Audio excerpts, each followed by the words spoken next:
믿음은 바라는 것들의 실상인데 바라보는 것, 꿈이죠. 꿈. 평생 예배하며 살아간다는 것, 평생 기도하며 살아갈 수 있다는 것, 복음을 누군가와 나누며 살아갈 수 있다는 것은 행복입니다. 선악을 분별하는 최고의 지혜, 성경 속에 있죠. 진리이기 때문에 그렇습니다. 진리.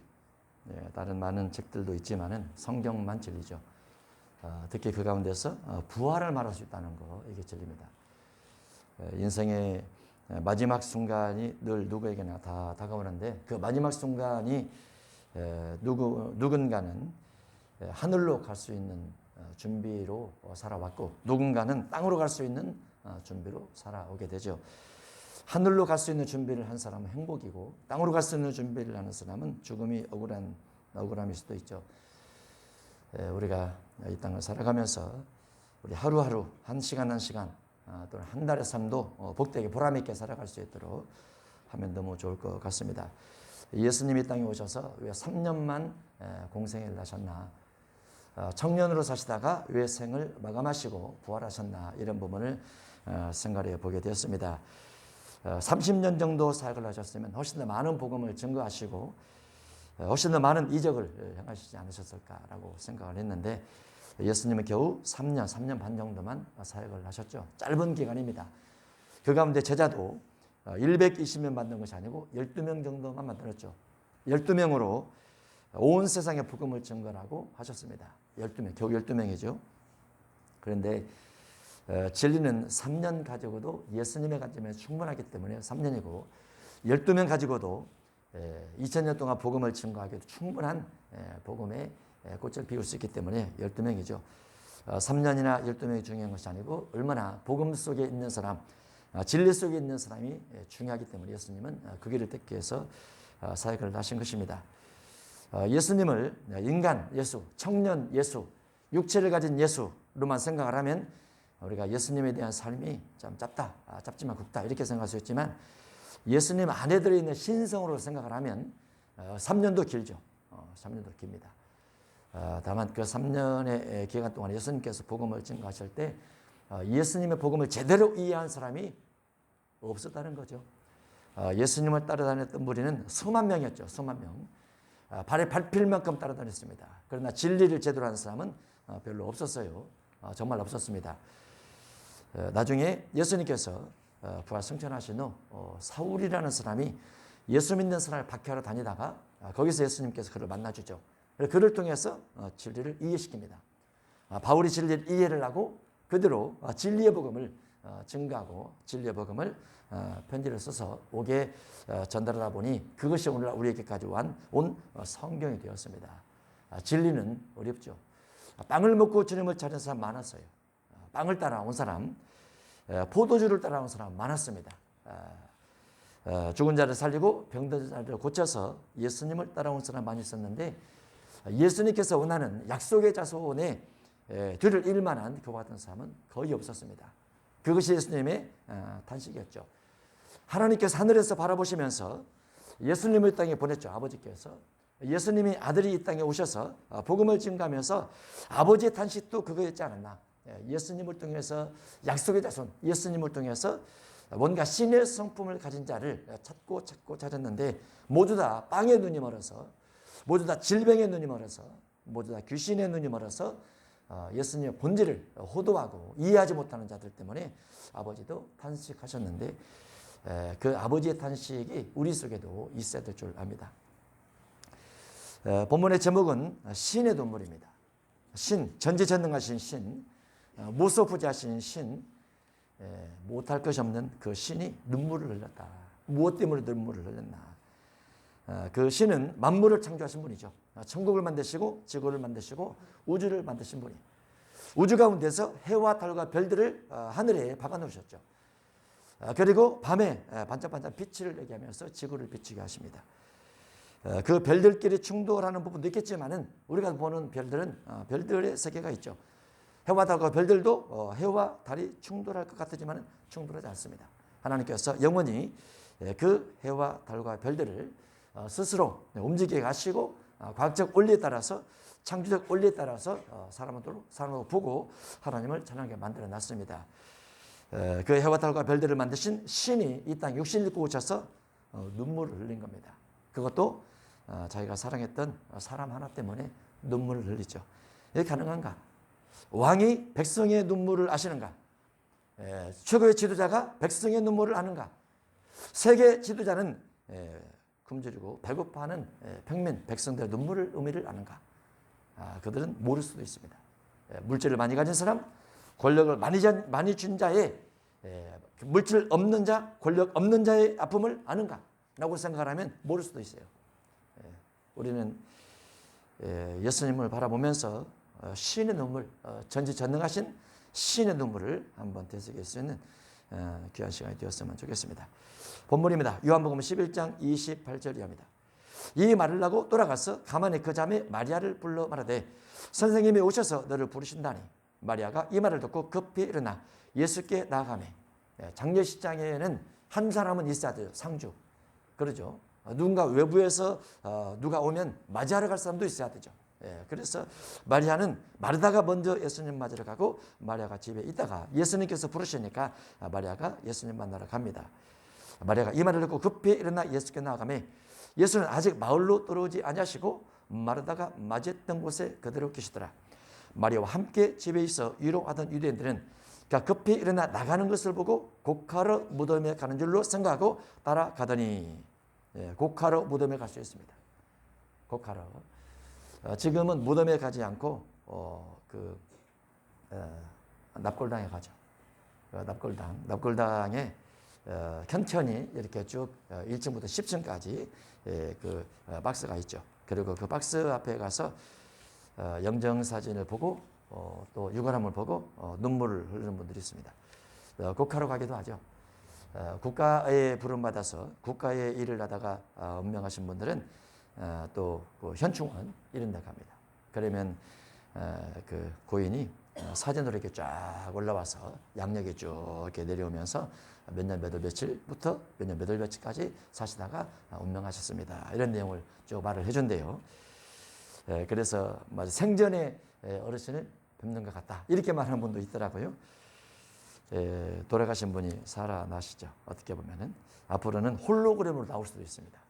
홀로그램으로 돌아가신 분 홀로그램으로 딱 나타나서 사람의 그분의 음성으로 AI로 해서 다 만들어서 이렇게 음성을 들려줄 수도 있어요.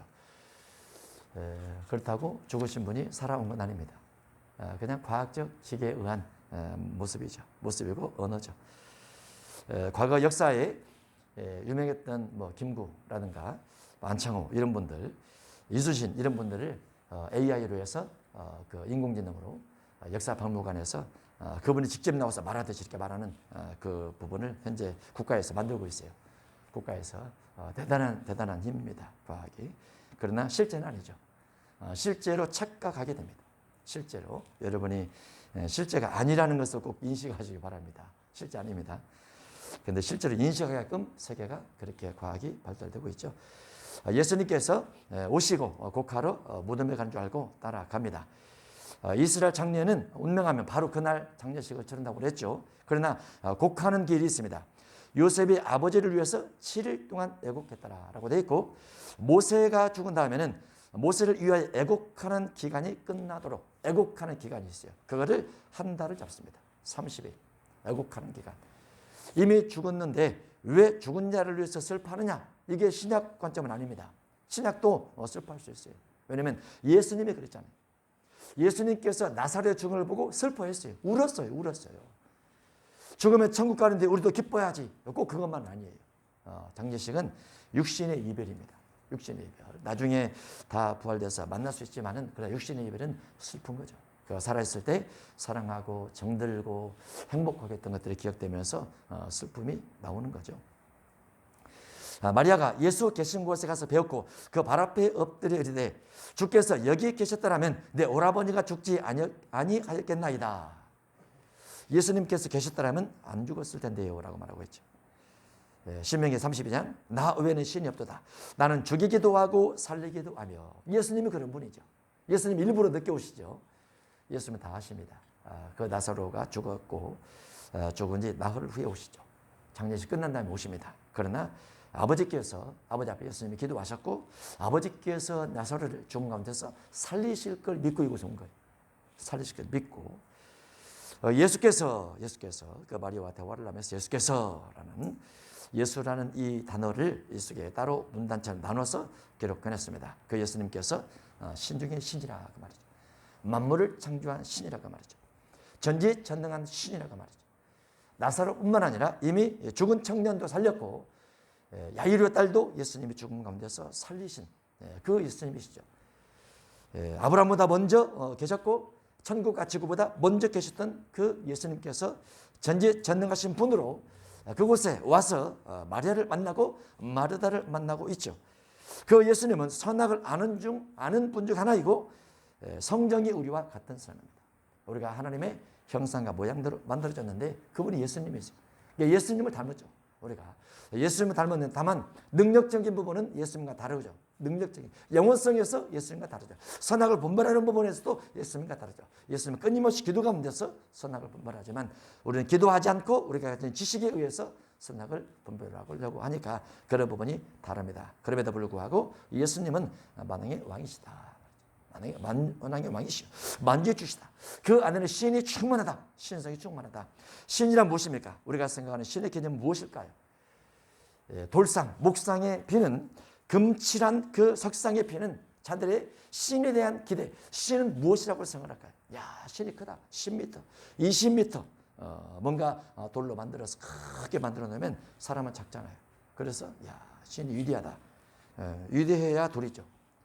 위대해도 돌입니다. 위대해도 금칠해 놓은 거죠. 금칠.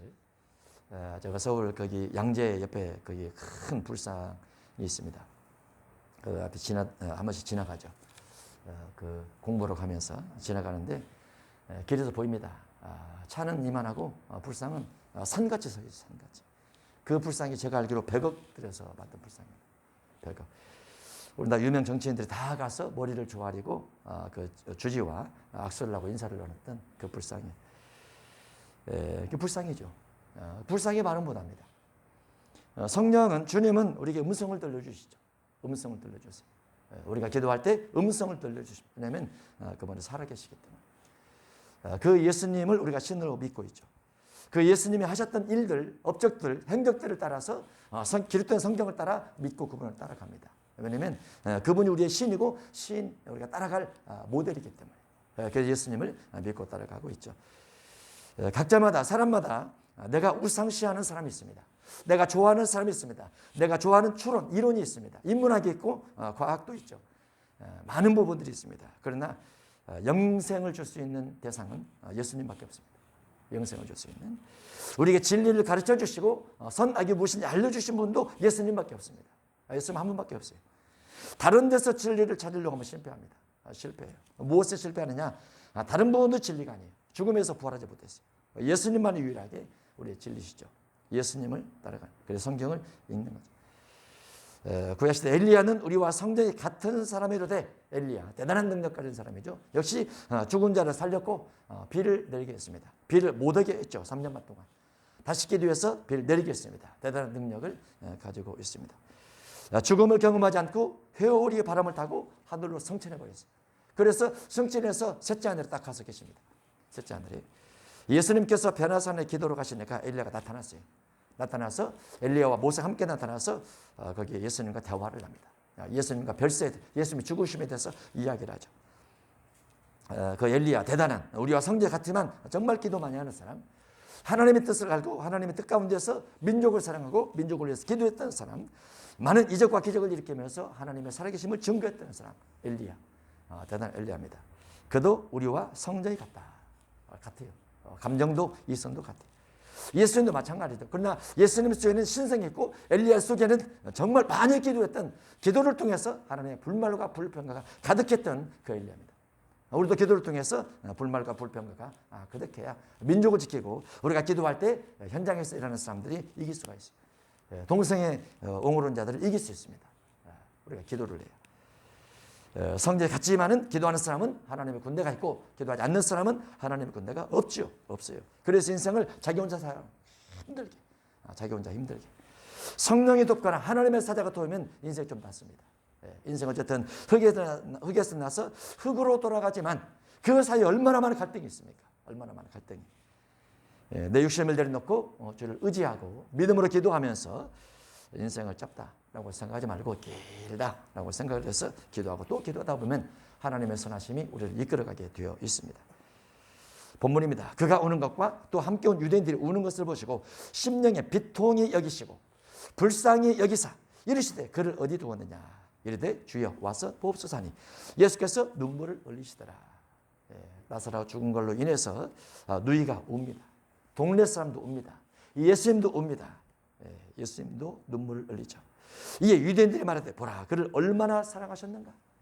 만약에 예수님께서 부활할 건데 왜 우는가 이렇게 생각했다면 예수님은 웃을 수도 있어요. 그런데 오라버니를 잃어버렸던 그 누이 마리아의 마음과 동네 사람의 마음이 예수님 마음속에 와 닿는 거죠. 야, 이별이란 슬픈 거고. 예수님께서 하나님의 나라 계실 때는 하나님의 나라 먼저 계셨죠. 하나님의 나라 계셔서 인간을 만드시고 나중에 아담이 죽죠.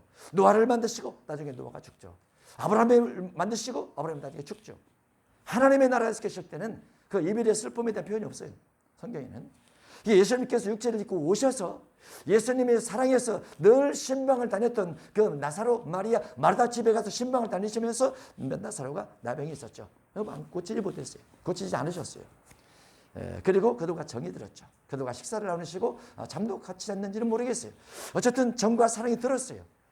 예수님께서 유대인들이 돌을 들어 치려니까 다른 마을로 피해서 갔죠.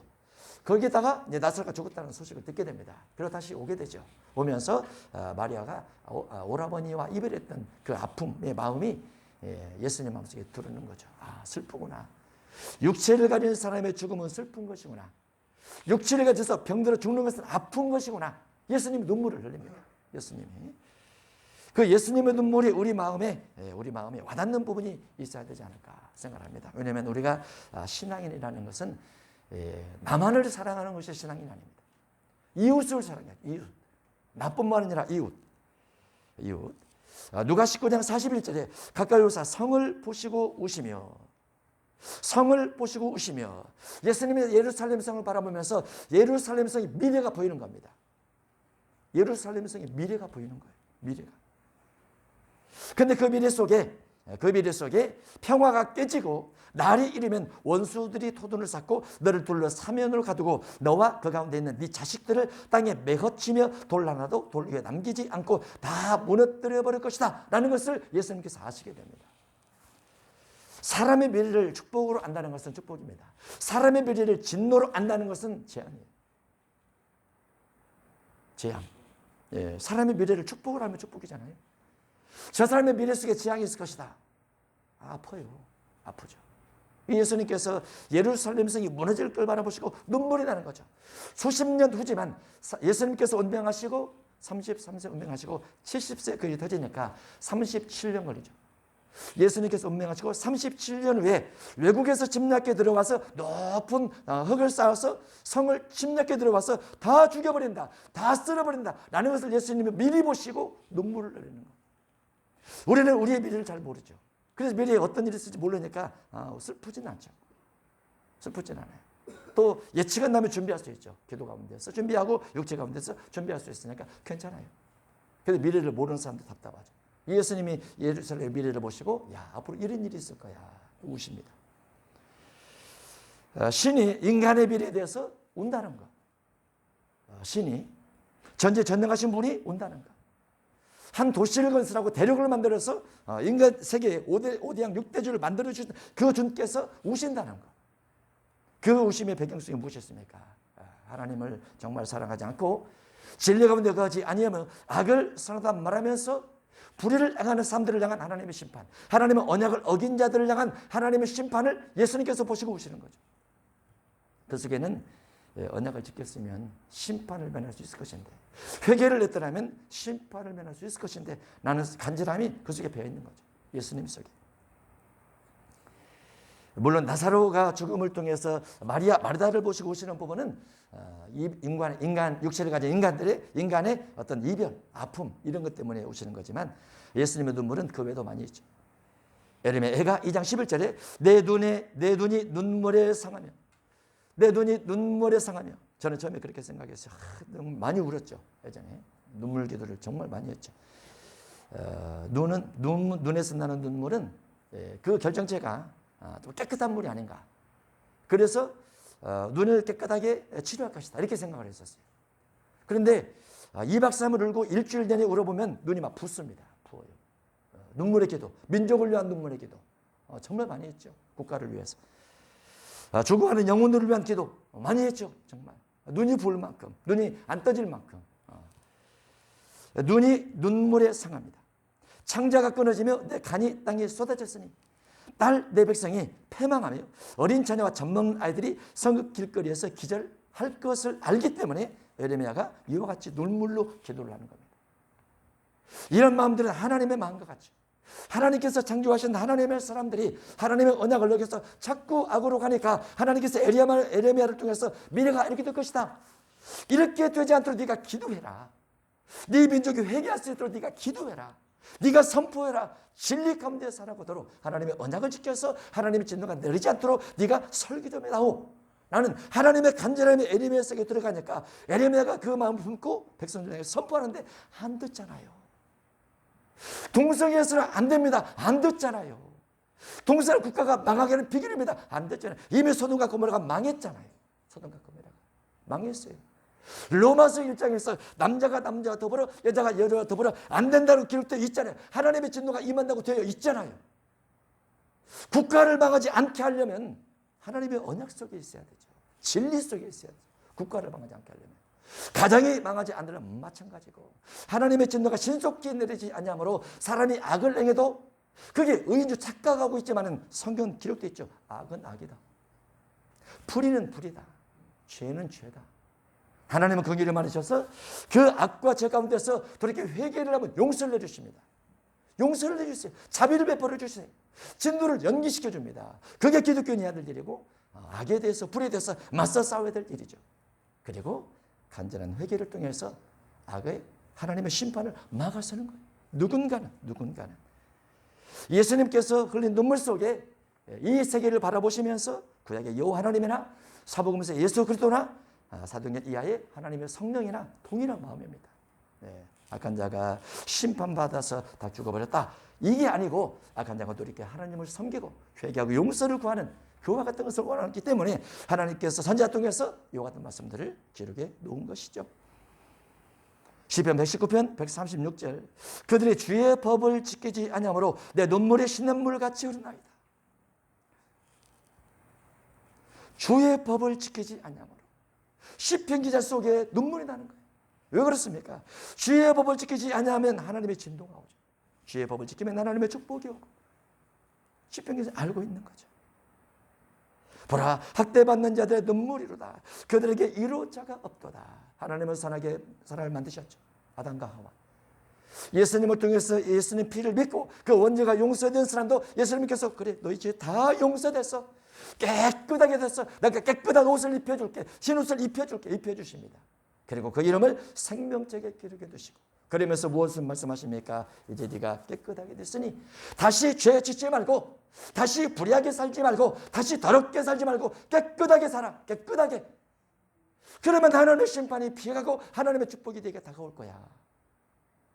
예수를 믿는다는 의미가 그거 아닙니까? 예수 믿으면 원죄가 다 없어지니까. 깨끗하게 되니까. 비록 내 머리 기억 속에 죄가 남아있고 과거가 남아있다 할지라도 주님은 지워버렸어요. 내 겉모습은 초라할지라도 예수님께서 거룩한 예복을 입혀줘 버렸어요. 믿는 순간. 그러면 그 옷이 다시 더럽히지 않도록 그 양심이 다시 더럽히지 않도록 선을 향하고 을을 향하고 을을 추구를 하고 을에 대한 꿈을 가지고 미래 더 선한 목적을 세우면서 가면 주님께서 축복을 계속 주시죠. 은혜를 계속 베풀어 주시고. 그런데 하나님의 법을 지키지 않는 사람들 보면 탄식이 나더라. 누군가를 학대를 하는 것 보면 눈물이 나더라. 이 주님의 마음들이죠. 에레미야 13장 17절에 나의 심령이 너희 교만으로 말미암아 은밀한 곳에서 울 것이며 여호와 양떼가 사로잡힘으로 말미암아 눈물을 흘려 통곡하리라. 여호와 양떼가 사로잡힌다. 하나님의 양떼가 사로잡힐 때가 온다. 왜? 국가적으로. 개인적으로 하나님의 삶도 있지만은 국가 전체가 악에 물들어지면 국가 전체가 악이 범람하게 되면 하나님께서 가만두지 않겠다. 무엇을? 국가를. 예. 국가에 사는 일을 우리가 어찌 말리겠습니까? 미국 사는 일을 어떻게 말리겠습니까? 미국 대사가 우리나라에 왔죠. 동성애자예요.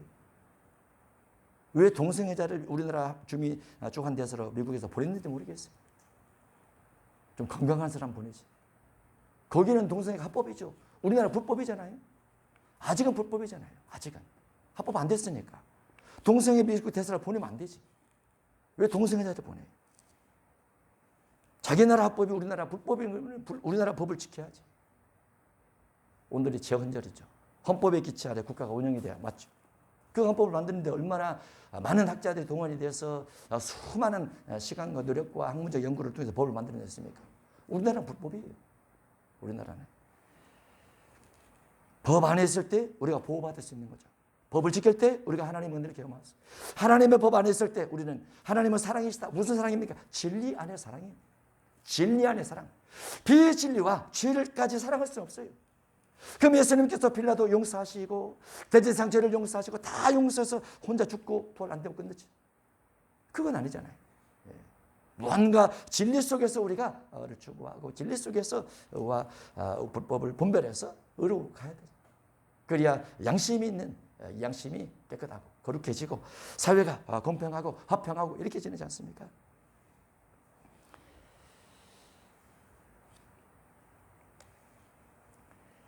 사도행전 20장 31절에 사도 바울이 복음을 증거를 하면서 그러므로 여러분의 일깨어 내가 3년이나 밤낮 쉬지 않고 눈물로 각설함을 훈계하던 것을 기억하라.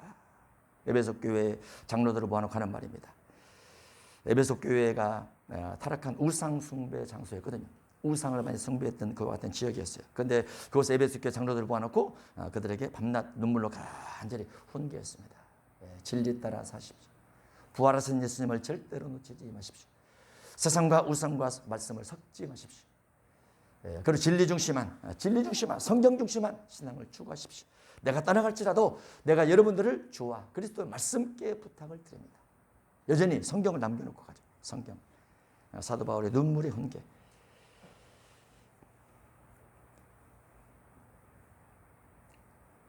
히브리서 12장 17절에는 원통하나 무익한 눈물로 있습니다. 무익한 눈물.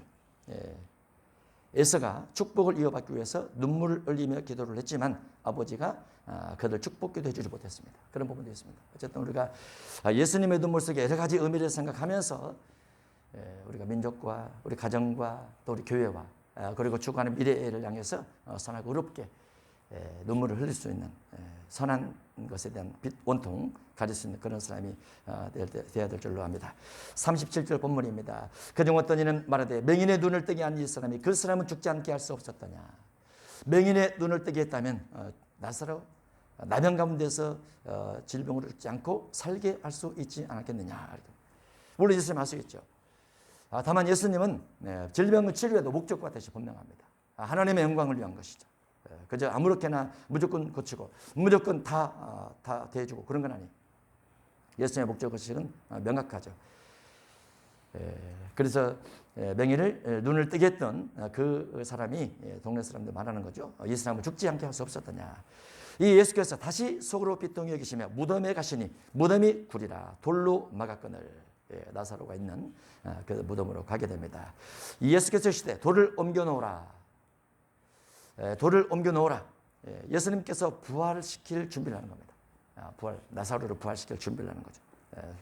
우리가 어떤 믿음으로 무언가를 할 때 믿음으로 뭔가 할지라도 내가 준비할 거 준비해야 돼. 아무것도 하지 않고 믿음으로만 가지고 있으면 안 됩니다. 내가 해야 될 역할이 있고 하나님이 해야 될 역할이 있죠. 내가 해야 될 역할 속에 우리의 믿음, 그 믿음도 중심 속에 있는 믿음, 이게 꼭 필요하죠. 돌을 옮겨놓으라. 그 죽은 자의 누이 마르다가 이르되 주여 죽은 자가 나흘이 되었음에 벌써 냄새가 나나이다. 죽은 지 오래되면 냄새가 납니다. 오래 안 돼도 냄새가 나요. 죽자마자 냄새 나기 시작합니다. 죽자마자. 육체는 흙으로 돌아가죠. 그런데 죽자마자 냄새가 나요. 지금은 이제 죽으면 바로 병원에서 119차가 와서 데려가서 영안실에 드라이 아이스나 뭐 이렇게 방부제 처리를 해가지고 이렇게 넣어놓으니까 냄새에 대해서 모르죠. 요즘 사람들은 잘 모릅니다. 그러나 좀 나이 드신 분들은 사람이 죽으면 냄새가 난다라는 걸 알죠. 그 냄새 나게 되면 육체에 대한 정이 뚝 끊어집니다. 내가 사랑했던 사람이라는 그 마음이 뚝 끊어져요. 그 순간 무서움의 생각이 듭니다. 죽은 사람에 대해서 무서운 사람에 대해 생각이 들고, 옛날에는 죽은 자를 방에다 이어놨죠. 집을 깔고 그 주변에 이제 들어가서 처리를 해서 부패되지 않게 이렇게 했는데, 그 방에 안 들어가려고 합니다. 섬뜩하기 때문에. 물론 안 그런 사람도 있을 거예요. 그런데 죽은 자가 누워있는 그 방을 안 들어가려고 해요. 대부분.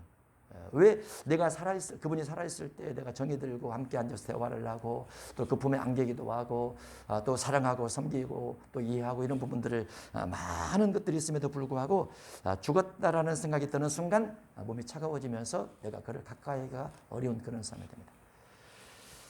그리고 이제 시간이 지나면서 몸이 부패가 되죠. 육체는 부패가 됩니다. 짐승과 비교하면 그렇지만은 어쨌든 육체가 썩기 시작을 하죠. 하루 이틀 사흘 나흘이 되니까 당연히 썩은 냄새가 나죠.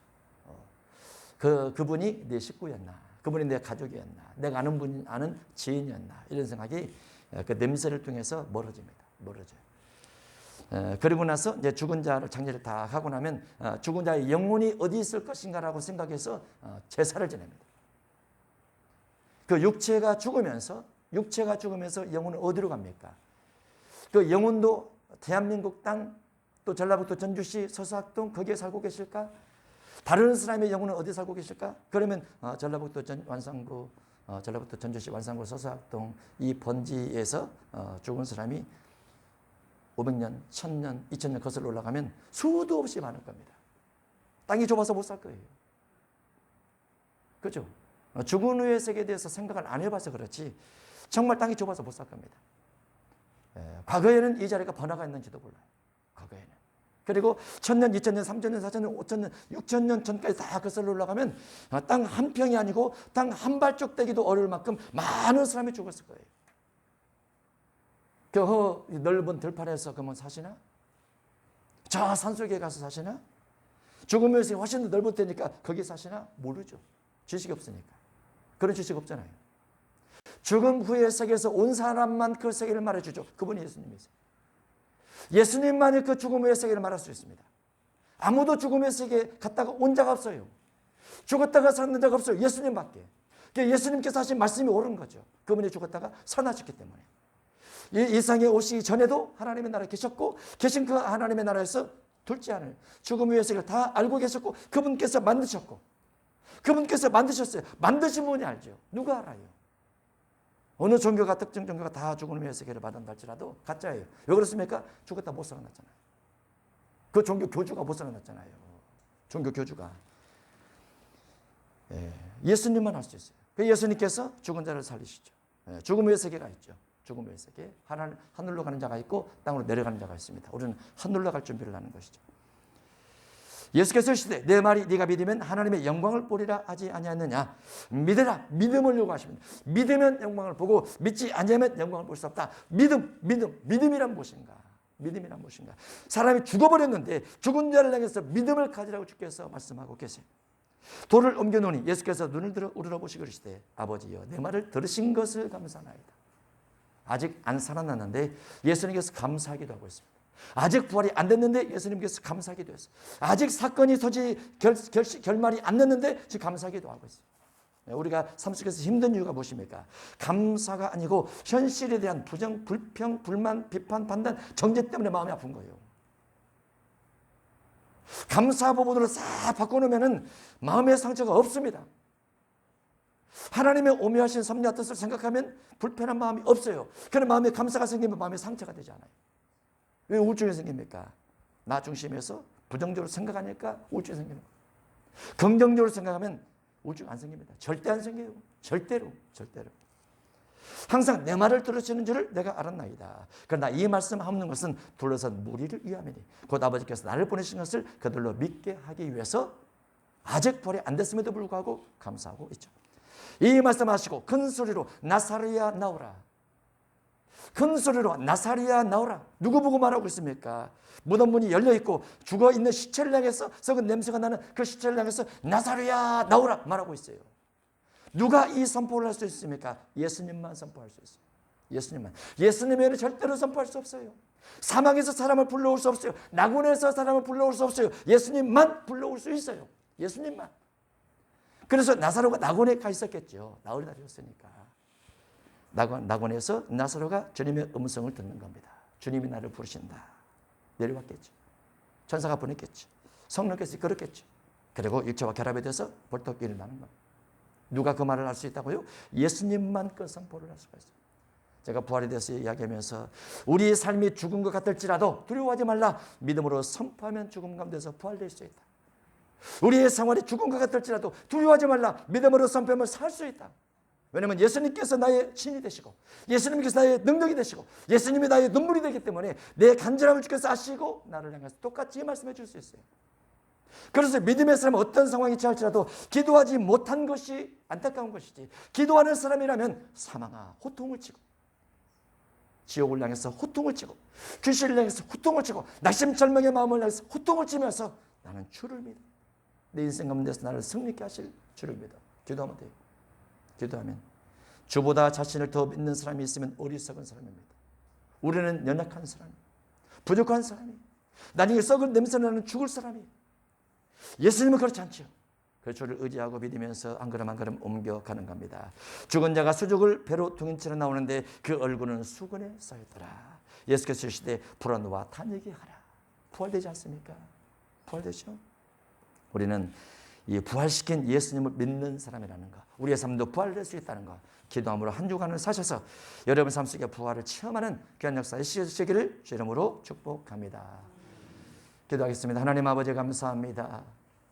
33세 청년, 그 입에서 나오는 말 한마디가 천국에 있는 나사로를 불러오게 됩니다. 그 예수님의 말 한마디에 천국도 떨고 지옥도 떱니다. 사망 권세도 두려워 떱니다. 예수님께서 부활시킬 수 있는 능력이 있기 때문에 그렇습니다. 오늘 그 예수를 믿는 사람입니다. 예수 믿는 사람은 당당합니다. 예수 믿는 사람은 호통을 칠 수 있습니다. 사망 권세에 대해서 우리가 예수님의 이름으로 부활을 체험할 수 있도록 축복하시고 기도하는 하나님의 사람들이 되게 해 주옵소서. 예수님 이름으로 기도합나이다. 아멘.